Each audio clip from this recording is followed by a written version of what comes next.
টি-20 ক্রিকেটে দুনিয়ার সেরা লেগ স্পিনার এখন রিশাদ হোসেন। আগামী আইপিএলে দেখা যেতে পারে টাইগার লেগিকে আকাশচুম্বী চাহিদায় নিতে চাইবে বেশ কিছু ফ্র্যাঞ্চাইজি। তার সঙ্গে ফিসকে নিয়ে হবে কাড়াকাড়ি। ভারতীয় ভক্তরা বলছে ফিসকে দেখতে চান চওড়া দামে। মাত্র 3 ম্যাচেই মন জয় করে নিয়েছেন সকলের।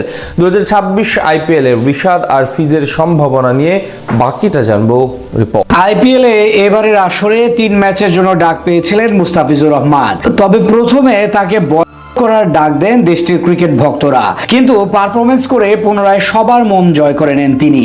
এবার সেই সব সমর্থকরাই আবার নতুন করে ফিজকে আইপিএলে চান আগামী মৌসুমে, তাও আবার চওড়া দামে। এদিকে নিজের ক্যারিয়ারের সবচেয়ে বাজে আসর শেষ করলেন রাশিদ খান। এবার টুর্নামেন্টে পুরোপুরি নিষ্প্রভ ছিলেন এই লেগ স্পিনার।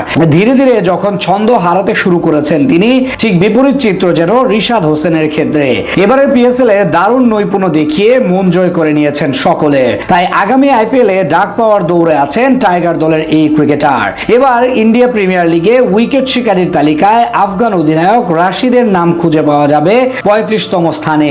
নিজের শেষ ম্যাচে লখনৌর বিপক্ষে পুরো 4 ওভার বোলিং করে শেষ করতে পারেননি তিনি।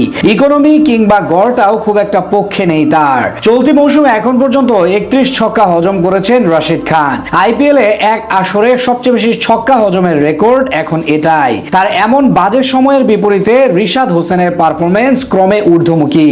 তাই 2026 আইপিএলে তার বদলে টাইগার লেগ স্পিনারকে নিয়েই বেশি আলোচনা হতে পারে নিলামের টেবিলে। কারণ সদ্য শেষ হওয়া পাকিস্তান সুপার লিগে মাত্র 7 ম্যাচে 13 উইকেট নিয়ে রীতিমতো ক্রিকেট বিশ্বে সাড়া ফেলে দিয়েছেন তিনি। এমনকি Big Bash, global super league কিংবা সিপিএল এর মতো টুর্নামেন্টগুলোতে এখন তার চাহিদা আকাশচুম্বী। সময়ের সাথে সাথে নিজেকে ছাড়িয়ে গিয়ে আরো বেশি পরিপক্ক হয়ে উঠছেন রিশাদ। তাছাড়া রাশিদ খানের মতো ব্যাট হাতেও শেষ দিকে অবদান রাখতে পারেন ডানহাতি এই ক্রিকেটার। এদিকে মাত্র 3 ম্যাচ খেলে এবার আইপিএলে সবার মন জয় করে নিয়েছেন মুস্তাফিজুর রহমান। টুর্নামেন্টের আগে নিলামে উপেক্ষিত থাকলেও শেষ সময়ে এসে তার সঙ্গে 6 কোটি রুপির বিনিময়ে চুক্তি সম্পন্ন করে দিল্লি ক্যাপিটালস। আর তার উপর আস্থার প্রতিদান দিতে ভুল করেননি তিনি। বল হাতে শতভাগ নিংড়ে দেন নিজেকে। ফিজের সবচেয়ে পজিটিভ দিক হলো কিপটেমের পরিচয় দেওয়া। আইপিএলে বাকি বোলাররা যেখানে রান দিয়েছেন দুহাত ভরে, সেখানে ফিজ ছিলেন বেশ চতুর। আসরে 3 ম্যাচ খেলে ওভার প্রতি রান দেওয়ার হার রেখেছেন 8-এর নিচে, যা দিল্লি ক্যাপিটালসের সব পেসারদের তুলনায় সবচেয়ে কম। এছাড়া কমপক্ষে 10 ওভার বল করেছেন এমন বোলারদের মধ্যে ইকোনমি রেটের দিক থেকে ফিজের অবস্থান 7 নম্বরে।